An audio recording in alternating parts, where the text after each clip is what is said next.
Puso ko ngayon umaawi, ako'y sa'yo, ika'y sa'kin. May saya't galak sa iyong piling, ako'y sa'yo, ika'y sa'kin. Kaibigan, aking takbuhan, kapayapaan ang iyong hatid, kaligtasan sa iyong pangalan, kasama sa habang buhay, isisigaw, Hallelujah, Jesus, you're the only one, buhay ko'y sa'yo lamang.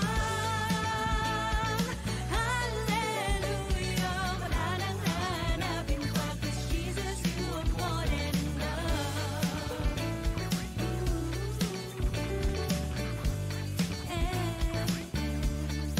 Puso ko ngayon umaawi, ako'y sa'yo, ika'y sa'kin. May saya't galak sa iyong piling, ako'y sa'yo, ika'y sa'kin.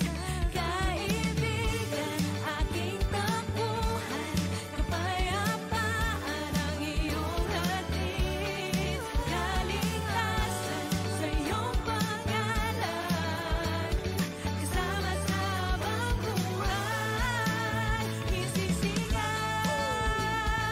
Hallelujah, Jesus, you're the only one, buhay ko'y sa'yo lamang.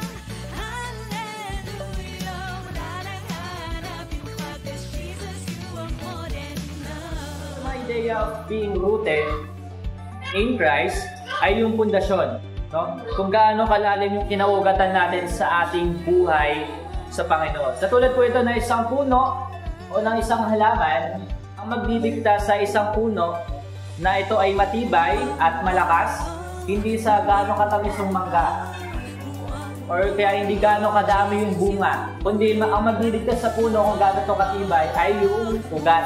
Kaya sa ating pong mga buhay sa Panginoon, gaano na kalalim ang ating ugat.